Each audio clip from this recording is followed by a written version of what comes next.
Assalamualaikum warahmatullahi wabarakatuh.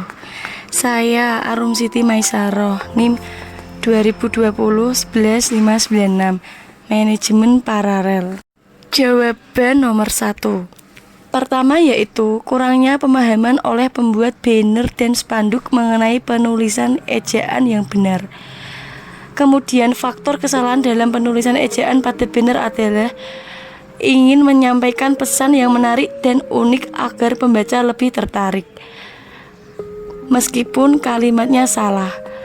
Faktor kesalahan selanjutnya yaitu terbiasanya masyarakat dengan kata atau kalimat yang tidak baku.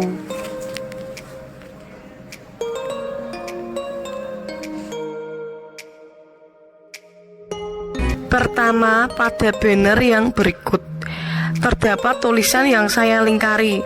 Hal itu menunjukkan kesalahan karena terdapat beberapa gabungan bahasa atau beberapa bahasa dalam satu banner. Seharusnya dalam satu banner hanya terdapat satu bahasa. Misalnya kalau menggunakan bahasa Indonesia ya bahasa Indonesia semua. Gambar selanjutnya kata apotik. Yang dilingkari adalah kata tidak baku. Seharusnya kata tersebut ditulis apotek yang merupakan kata bakunya. Selanjutnya, penulis spanduk iklan pada gambar berikut pasti tidak tahu. Ada dua macam di dalam kalimat. Di yang pertama menunjukkan tempat yang harus dituliskan terpisah dari kata yang menunjukkan tempat. Di yang kedua merupakan sebuah awalan untuk sebuah kata kerja pasif yang harus digabungkan pada kata yang diawalinya. Jadi kata depan di yang ada di gambar itu harus digabung menjadi dijual, karena kata jual merupakan kata kerja. Jawaban nomor 2. 1. Kutipan langsung ialah mengutip suatu kalimat yang bisa diperolehnya dari mana saja, namun tidak mengubah dasar yang menjadi sumber aslinya. Maka kutipan tersebut sesuai persis dengan yang aslinya. Ciri-ciri kutipan langsung tidak terjadi adanya suatu perubahan pada kalimatnya sama sekali akan teks yang dikutipnya. 2. Kutipan tidak langsung merupakan suatu kutipan dengan cara kembali mengutip kalimat yang diperoleh kemudian mengubah atau meringkas pada sebuah kalimat yang didapat dari sumber aslinya, namun tidak menghilangkan arti murni yang terdapat dari sumbernya aslinya. Ciri-ciri kutipan tidak langsung adanya suatu perubahan yang sangat jelas yang terjadi pada kalimat teks yang telah dikutip. Contoh kutipan langsung. Apa yang dimaksud dengan argumentasi, yakni merupakan suatu bentuk retorika yang berupaya guna memberikan pengaruh terhadap sikap dan pendapat orang lain, supaya mereka semua percaya dan pada akhirnya akan melakukan tindakan yang dianggap sesuai dengan apa yang diharapkan terhadap seorang penulis atau seorang pembicara. Keraf 1983 Contoh kutipan tidak langsung seperti yang sudah dipaparkan dari Goria Keraf 1983 yang mana menurutnya bahwa argumentasi pada intinya merupakan sebuah tulisan yang mempunyai suatu tujuan untuk memberikan suatu pengaruh terhadap sebuah keyakinan pembaca supaya mereka bisa percaya akan pendapat yang dikemukakan oleh seorang penulis, bahkan bersedia untuk melakukan yang sesuai dengan apa yang dikatakan penulis. Jawaban soal nomor 3. Biografi adalah tulisan riwayat hidup seseorang dari lahir sampai sekarang, baik masih hidup atau sudah meninggal. Sedangkan bibliografi merupakan alat penelusuran biografi. Seperti katalog, bibliograf hanya menunjukkan biografi secara garis besar.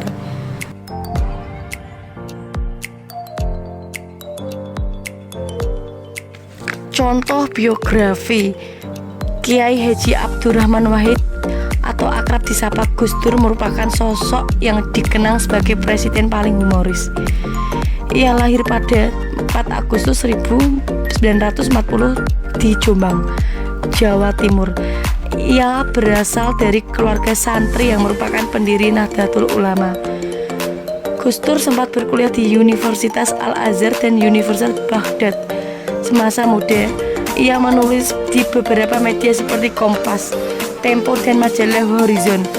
Puncak karirnya pada tahun 1999 sampai 2001, ia menjabat sebagai Presiden Republik Indonesia. Ia dikenal sebagai presiden yang cerdas, menjunjung tinggi hak asasi manusia dan keberagaman. Contoh bibliografi: Arifin E. Zainal dan S. Amran Tasasi 1995. Cermat berbahasa Indonesia, Jakarta Akademia.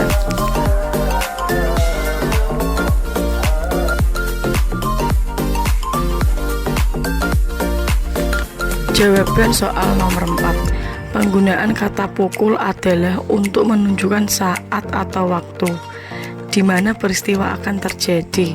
Sedangkan kata jam menunjukkan masa atau jangka waktu yang sering kita sebut sebagai durasi. Contoh penggunaan kata pukul yang tepat dan sesuai maknanya seperti jam belajar di sekolah akan dimulai pukul 07.00. Kalau penggunaan kata jam yang tepat untuk sehari-hari, misalnya setiap hari Minggu saya berolahraga selama 1 jam dengan bersepeda di taman. Jawaban soal nomor 5. Bahasa itu adalah sebuah sistem, yang berarti bahasa memiliki susunan teratur berpola yang membentuk suatu keseluruhan yang bermakna atau berfungsi. Contoh, seseorang dalam menyampaikan suatu hal baik kepada satu individu maupun suatu kelompok harus menggunakan bahasa yang bisa dipahami oleh pihak yang dituju. Jawaban soal nomor 6. Tanda koma banyak disalahkan penggunanya pada kondisi berikut. Contoh benar: aku hanya membawa buku, tas, dan pensil. Contoh salah: aku hanya membawa buku, tas, dan pensil. Pemisah unsur rincian dalam kalimat. Pada rincian terakhir yang biasanya diikuti kata hubung, sebelumnya tetap diberi tanda koma. Contoh benar: karena diejek oleh teman-temannya, adik tidak mau sekolah lagi. Contoh salah: adik tidak mau sekolah lagi karena diejek oleh teman-temannya. Pemisah antara anak kalimat yang mendahului induk kalimat. Hal ini tidak berlaku bila induk kalimat yang mendahului anak kalimat. Contoh benar: dia sangat pandai bergaul di luar, tetapi sangat diam jika di dalam rumah. Contoh salah: dia sangat pandai bergaul di luar, tetapi sangat diam jika di dalam rumah. Penggunaan mengikuti kata hubung. Tanda koma terletak sebelum kata hubung yang terletak di tengah kalimat dan setelah kata hubung yang terletak di akhir kalimat. Jawaban soal nomor 7. Tanda titik 2 digunakan pada akhir dari suatu pernyataan lengkap.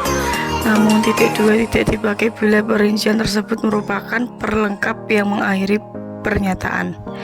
Sedangkan tanda titik koma digunakan sebagai pengganti kata penghubung untuk memisahkan kalimat setara yang satu dari kalimat setara yang lain dalam kalimat majemuk.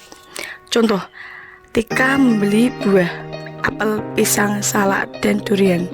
Hanya ada kemungkinan dalam menjawab soal ujian, benar atau salah. Hari sudah pagi, ibu bergegas pergi ke pasar. Doni membaca jurnal, Farah mencatat rangkuman pelajaran, Arum memilih data statistik. Selanjutnya jawaban soal nomor 8.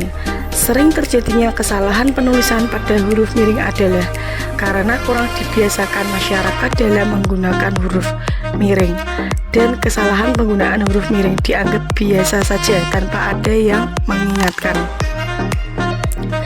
Jadi keterbiasaan itu terus berlanjut sehingga menjadi hal yang seharusnya salah menjadi hal yang wajar. Contoh: wifi dan hotspot, seharusnya wifi dan hotspot dicetak miring.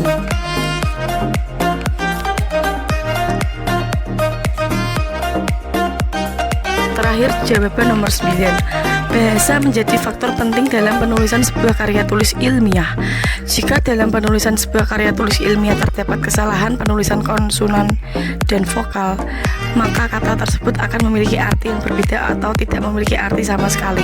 Contoh konsonan dan vokal: kata manajemen yang seharusnya ditulis manajemen, kata bunga yang seharusnya ditulis bunga. Sekian dan terima kasih. Wassalamualaikum warahmatullahi wabarakatuh.